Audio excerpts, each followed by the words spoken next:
subscribe and press the bell icon. السلام علیکم، میں ہوں علی طلعت اور آپ دیکھ رہے ہیں میرا یوٹیوب چینل ATC۔ امید ہے آپ سب لوگ خیریت سے ہوں گے، اور میں کافی دنوں سے سوچ رہا تھا کہ آپ کو چین کی سیر کروائی جائے اور اس کے بارے میں کچھ بنیادی معلومات دی جائیں، جیسا کہ چین کے سوشل، اکنامیکل اور پولیٹیکل آسپیکٹس کیا ہیں، اس کے سماجی، معاشی اور سیاسی خد و خال کیا ہیں۔ جب سے ہم نے ہوش سنبھالا ہے تو کئی سلوگن سننے میں آتے رہے ہیں، ان میں پاک چین دوستی کا عنوان ایک نمایاں حیثیت رکھتا ہے۔ اس میں ادبی اور شاعرانہ استعارات بھی شامل کر دیے گئے ہیں، ہمالیہ سے بلند، سمندروں سے گہری، شہد سے زیادہ شیریں، موسموں سے بے نیاز اور فولاد سے زیادہ مضبوط، وغیرہ وغیرہ۔ قطع نظر اس کے کہ حقائق کی دنیا میں ان تعلقات کی نوعیت کیا ہے اور بین الاقوامی دنیا میں اس کا کیا فرق پڑتا ہے، اور بین الاقوامی تعلقات میں اس کو کس نوعیت سے دیکھا جاتا ہے، اور باقی ملکوں سے یہ جو دوستی ہے اور ہمارے جو تعلقات ہیں ان کے اوپر کیا اثر پڑتا ہے۔ ہمارے ملک کی اکثریت تو اس ہمسایہ ملک کے بارے میں بنیادی معلومات بھی نہیں رکھتی، اس لیے میں نے یہ سوچا کہ ہم کچھ ایسی آڈیو ویڈیو تیار کریں جو کہ ہمارے ناظرین، ہمارے سبسکرائبر کو انفارمیٹیو بھی لگے اور وہ چائنا کی سیر بھی کر لیں پاکستان میں بیٹھے بیٹھے۔ اس ہمسایہ ملک سے متعلق چند معلومات کا تعارف ہے۔ وطن عزیز کی ترقی کے لیے سنجیدہ حلقوں کو چین کی ان ترقیات کو سامنے رکھ کر اپنے ملک کے لیے کچھ کر گزرنے کے جذبے کو ابھارنے کی ایک چھوٹی سی کوشش کر رہے ہیں، تاکہ جو اس ملک کے کرتا دھرتا ہیں وہ ان کو کچھ سنائی دے اور کچھ ان کو عقل اور شعور ملے کہ ہم ہمسایوں سے ہی تھوڑی سی سبق سیکھ کے اپنے ملک کے حالات بہتری کی طرف لے چلیں۔ تو چین کا آفیشیل نام عوامی جمہوریہ چین یا پیپلز ریپبلک آف چائنا ہے۔ اس کا قدیمی نام ہوکا نیشن ہے، جو 3000 سال قبل از مسیح قدیم ہے۔ اس کی آبادی 1,43,62,00,000 اور 62 ہے، اور گوگل پر جو لکھا ہوا ہے وہ 1.4 بلین آسانی کے لیے، جو دنیا کی کل آبادی کا 18.59% ہے۔ اس کا کل رقبہ 95,96,961 مربع کلومیٹر ہے۔ اس کی بین الاقوامی سرحد 14 خود مختار ملکوں کے ساتھ جڑتی ہیں، جن میں پاکستان، روس، India, Afghanistan, Tajikistan, Kyrgyzstan, Kazakhstan, Nepal, Laos, Burma, Mongolia, شمالی کوریا، ویتنام شامل ہیں۔ زمینی سرحد 22,117 کلومیٹر ہے، جو دنیا کا سب سے بڑا زمینی بارڈر ہے۔ سب سے بڑی سرحد روس کے ساتھ 4,000 کلومیٹر ہے، اور سب سے چھوٹی سرحد ہمارے پاکستان کے ہمسایہ ملک کے ساتھ افغانستان کے ساتھ ملتی ہے، جو کہ 95 کلومیٹر ہے۔ ساحل سمندر 14,000 کلومیٹر ہے، جبکہ کل رقبے کے 50% حصے پر پانی ہے۔ چاروں سمندروں نے 47 لاکھ مربع کلومیٹر رقبہ قبضہ کیا ہوا ہے۔ اس کی پارلیمنٹ دنیا کی سب سے بڑی پارلیمنٹ ہے، جس کے ارکان 2,980 ہیں۔ اس میں ہر علاقے کے نمائندے شامل ہیں۔ چین کی پہلی مستند بادشاہت شانگ لی کی تھی، جو 1200 سے 1800 قبل از مسیح تک رہی۔ اس کے بعد مشہور بادشاہ کنگ کبلائی خان کی بادشاہت اور یوہان سلطنت 1271 میں قائم رہی۔ ان کی اولاد میں ہلاکو خان اور چنگیز خان نمایاں حیثیت رکھتے ہیں، جنہوں نے دنیا کا تہس نہس بھی کیا اور اپنا نام بھی بنایا۔ 1949 سے 1972 تک ماؤ زیڈونگ نے حکومت قائم کی، جو کہ ایک انقلابی لیڈر تھے، جن کی انقلابی کوششوں کی وجہ سے ملک چین آزاد ہوا، اور ان کی ہی قوانین کی وجہ سے آج چین دنیا کی ابھرتی ہوئی معیشت ہے، جو کہ آئندہ کچھ سالوں میں دنیا کی ورلڈ سپر پاور یا یونانیمس سپر پاور بننے جا رہی ہے۔ ملک کی نظام جمہوری اشتراکی ہے، اور کمیونسٹ پارٹی آف چائنا کی حکومت اب تک قائم ہے۔ چینی تہذیب 6,000 سال پرانی ہے اور اولین انسانی مراکز میں سے ایک ہے۔ رقبے کے لحاظ سے یہ ملک دنیا کا تیسرا بڑا ملک ہے۔ آبادی کے لحاظ سے سب سے بڑا ملک ہے۔ ملک کا جھنڈا سرخ ہے، جو انقلاب کی نمائندگی کرتا ہے۔ اس میں 4 چھوٹے ستارے ایک طرف ہیں، جو مختلف طبقوں کو ظاہر کرتے ہیں، اور ایک بڑا ستارہ جو چاروں ستاروں کے ساتھ کارنر پر ہے، جو سب کو یکجا کرتا ہے اور اتحاد کی علامت ہے، جو کہ بابائے قوم قائد اعظم رحمۃ اللہ علیہ محمد علی جناح اپنی ساری زندگی اور آخری الفاظ تک اتحاد کی پکار کرتے رہے، جو نہ چاہتے ہوئے بھی ہماری قوم اس نصیحت پر عمل درآمد نہیں کر سکی. اور آج دیکھیں کہ چائنا نے اس چیز پر عمل درآمد کیا ہے اور وہ کہاں سے کہاں پہنچ گئی. چین میں شرح تعلیم 97% ہے اور ملک کا 4% بجٹ جو 2018 میں تھا اب 2020 میں 8.15% ہے، جو کہ $520 بلین بنتا ہے. سال 2018 میں چین میں صحت پر 5% خرچ ہوا تھا، جو کہ اب 7% ہے، اور US $1 ٹریلین یہ اماؤنٹ بنتی ہے، اور امریکہ میں 17% ہے. ہر 300 افراد کی آبادی کے لیے ایک ڈاکٹر ایک بیڈ مختص ہے. ملک میں 12.6% زرعی زمین ہے اور 10% زرعی زمین میں دنیا کی 20% آبادی کی ضروریات پوری کرتی ہے. 22% رقبے پر جنگلات ہیں. چینیوں کی انگریزی بہت کمزور ہے اور وہ اس چیز کو کوئی شرم اور آر محسوس نہیں کرتے، اس لیے وہ ترقی میں ہم سے کئی گنا آگے نکل گئے. اور ہم انگریزی اگر نہیں بول پاتے تو آفس میں انٹرویو کامیاب نہیں ہوتے، سرکاری آفیسر بدتمیزی کرتے ہیں، اور اس بدتمیزی کا نتیجہ یہ دیکھیں کہ دن بدن ہمارا ملک پستی کی طرف جا رہا ہے، اور وہ اپنی زبان میں بات کرنا پسند کرتے ہیں، اور یہی ان کی سب سے بڑی خوبی ہے. اور بات کرتے وقت وہ بالکل بھی نہیں ہچکتاتے اور پر امید رہتے ہیں. اور ہمارے پاکستانی اردو میں بات کرتے ہوئے ہیزیٹیٹ فیل کرتے ہیں، اور کانفیڈنس لیول نام کی چیز ہی نہیں ہوتی. بڑے بڑے آفیسرز، بیوروکریٹس، پولیٹیشینز اگر اردو میں بات کرنے کا کہا جائے تو ان کی زبان لڑکھڑانا شروع ہو جاتی ہے، جس طرح کہ وہ ایک پیشنٹ ہو. اور یہی ہماری پستی کا حال ہے. ان کی اوسط عمر 76.5 سال ہے، مطلب کہ 76.5 سال ان کی اوسط عمر جو ہے. ملکی کرنسی یوان ہے اور اس وقت تقریباً 24.38 پاکستانی روپے کے برابر ہے. سالانہ GDP 13.61 ٹریلین ڈالر ہے. گروتھ ریٹ 6.2% سالانہ ہے. فی کس آمدنی $18,026 سالانہ ہے، جو کہ $1,500 ماہانہ بنتی ہے، اور جو پاکستانی 2.25 لاکھ روپے بنتی ہے. زر مبادلہ کے ذخائر 3.96 ٹریلین ڈالر ہے. اس لحاظ سے چین دنیا کے پہلے نمبر پر ہے. پاکستان چین کا سب سے بڑا مقروض ملک امریکہ ہے. دنیا کی سب سے بڑی موبائل کمپنی دنیا کی دوسری بڑی کمپنی موبائل کی ہواوے ہے، جو کہ چین کی ملکیت ہے. اس کی سروسز 170 ممالک میں ہیں اور سالانہ GDP 93 ارب ڈالر ہے، جبکہ پاکستان کا ملکی سالانہ GDP 320 ارب ڈالر. اب یہ دیکھیں کہ ان کی ایک کمپنی ہمارے سالانہ GDP کے 1/3 حصے کے قریب ہے. دنیا کا سب سے بڑا ڈیم چین میں ہے. دنیا کی سب سے اونچی عمارت شنگھائی ٹاورز بھی چین میں ہے، جن کی اونچائی 63 میٹر یا 2003 فٹ ہے.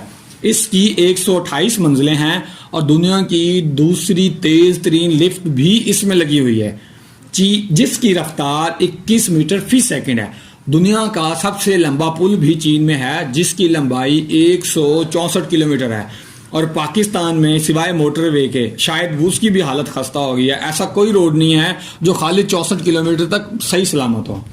ایشیا کا سب سے بڑا ریلوے اسٹیشن جو ہے وہ فوتیاں اسٹیشن ہے، اور یہ چین کا سب سے بڑا ریلوے اسٹیشن ہے، اور سب سے بڑے ریلوے اسٹیشن کا نظام بھی چین کے پاس ہے. دنیا کا سب سے بڑا ریلوے اسٹیشن کا نظام بھی چین کے پاس ہے، جس کی لمبائی 1,24,000 کلومیٹر ہے.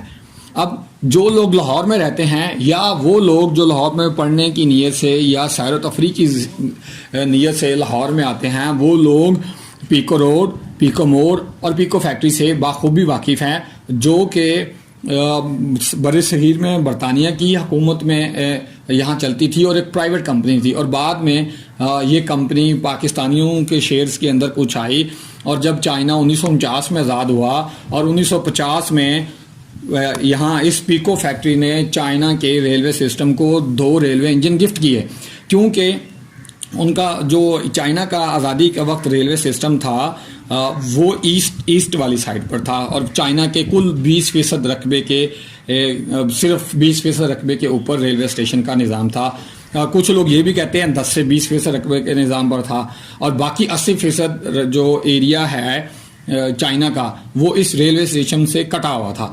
تو ہمارے پیکو فیکٹری پاکستان کے اندر جو تھی، انہوں نے 2 ریلوے انجن گفٹ کیے تاکہ وہ اپنے ریلوے کا نظام بہتر کر سکیں اور ان کے لیے آسانی پیدا ہو۔ اور آج آپ یہ دیکھیں کہ اگر چائنیز پریزیڈنٹ کے پاس رشین پریزیڈنٹ آتا ہے ملنے کے لیے، تو وہ اپنی تیز تری ریلوے لائن کے اندر، ٹرین کے اندر وہ میٹنگ کرتے ہیں اور ان کو بتاتے ہیں کہ یہ دیکھیں جی 1 گھنٹے کے اندر ہم تو 360 کلومیٹر کر رہے ہیں۔ اور پاکستان کی ریلوے اسٹیشن کا حال آپ مجھ سے بخوبی واقف ہیں، دنیا کی سب سے بدترین ریلوے سسٹم جو ہے وہ اس وقت پاکستان کا ہو چکا ہے۔ حالانکہ بڑے بڑے وزیر آئے اور بڑی بڑی پھرتیاں مارتے ہیں اور الٹا بیڑا غرق کر کے چلے جاتے ہیں۔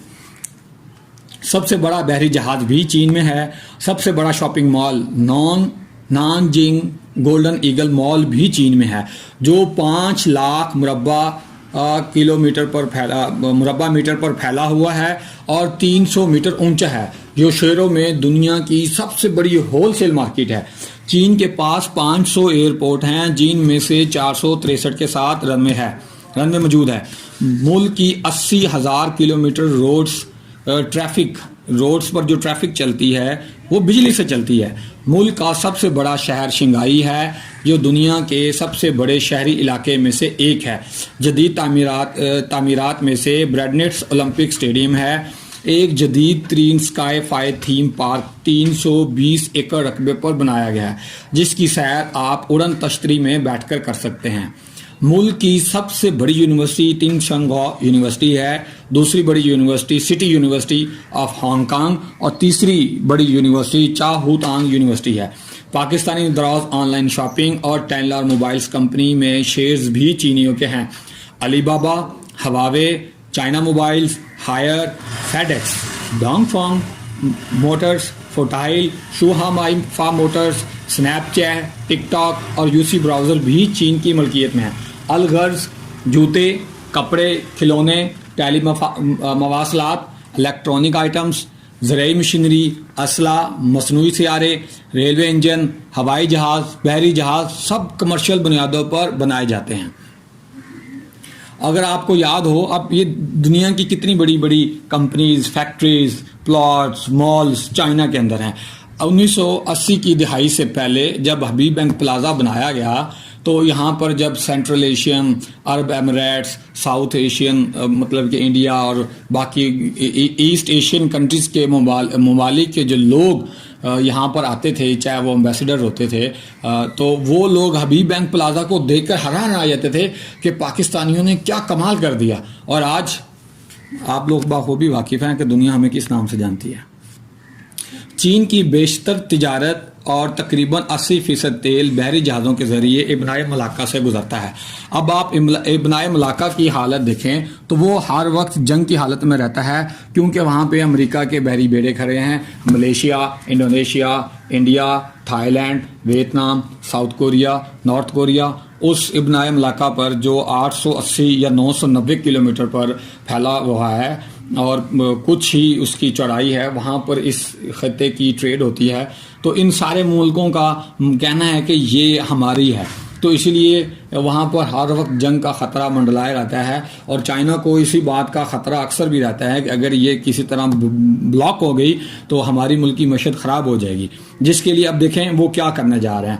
یورپ، افریقہ اور مشرق وسطیٰ کے ممالک سے تجارت اسی روٹ سے ہوتی ہے، جو بیجنگ تک 13,000 کلومیٹر کا فاصلہ ہے، جبکہ گوادر سے بیجنگ صرف 6,000 کلومیٹر ہے۔ اسی لیے ون بیلٹ ون روڈ منصوبہ رواں صدی کا سب سے بڑا منصوبہ ہے، جو چین کو افریقہ، یورپ اور ایشیا کے 70 سے زائد ممالک کو زمینی اور بحری راستوں سے جوڑتا ہے۔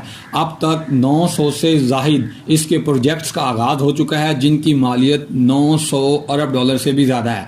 یہ چین کی ایک ضرورت بھی ہے اور وہ اپنا پرانا سلک روٹ بھی قائم کرنا چاہتے ہیں۔ اس کے علاوہ ابنائے ملاقہ پہ بھی ان کو خطرہ ہے، تیل بھی وہیں سے گزرتا ہے اور ان کی ساری امپورٹ ایکسپورٹ بھی وہیں سے ہوتی ہے. اور دیکھیں کہ وہ کتنا بڑا الٹرنیٹ تیار کر رہا ہے. اور اب میں آپ کو one belt one road initiative program کی ایک چھوٹی سی ایگزامپل دے کے سمجھانے کی کوشش کروں گا کہ یہ کتنا بڑا پروجیکٹ ہے. ہمارے جو سابقہ سی ایم تھے میاں محمد شہباز شریف صاحب، وہ یہ کہتے ہوتے تھے کہ یہ جو لاہور کے اندر اورینج ٹرین بنائی جا رہی ہے یہ ایک سی پیک کا منصوبہ ہے. اب آپ یہ دیکھیں کہ سی پیک 2400 کلومیٹر کتنا بڑا روٹ اور اس کے اندر کتنے بڑے اکنامک زونز، اور یہ ایک چھوٹی سی ٹرین. تو وہ اس کو مشابہت دیتے ہوتے تھے، کہتے ہوتے تھے کہ یہ بھی ایک سی پیک کا منصوبہ ہے. اب اسی طرح جو ویلیو اورینج ٹرین کی سی پیک کے اندر ہے، یہی ویلیو سی پیک کی one belt one road initiative program کے اندر ہے، جس کو اوبر پروجیکٹ آف ورلڈ بھی کہا جا رہا ہے یا سلک روٹ بھی کہا جا رہا ہے. اب آپ خود اندازہ لگائیں کہ وہ جو پروجیکٹ دنیا کے 70 سے زیادہ ملکوں کو ملانے جا رہا ہے وہ کتنا بڑا پروجیکٹ ہوگا. چین میں خواتین کی تعداد کم ہے، 1000 مرد اور 870 خواتین کا تناسب ہے. شادی کی عمر 22 سال مقرر ہے اور جہیز کی رسم بھی موجود ہے. شادی پر دلہن سرخ گلابی جوڑا پہنتی ہے اور تحائف کا رواج بھی ہے، لیکن نو کے ہندسے کو خاص اہمیت دی جاتی ہے چاہے وہ تحائف ہی کیوں نہ دینے ہو. قدیم چینی لوگ مصیبتوں کو بھگانے کے لیے پانڈے پالتے تھے. دیوار چین ایک عجوبہ ہے اور UN ورلڈ ہیریٹیج میں آتی ہے.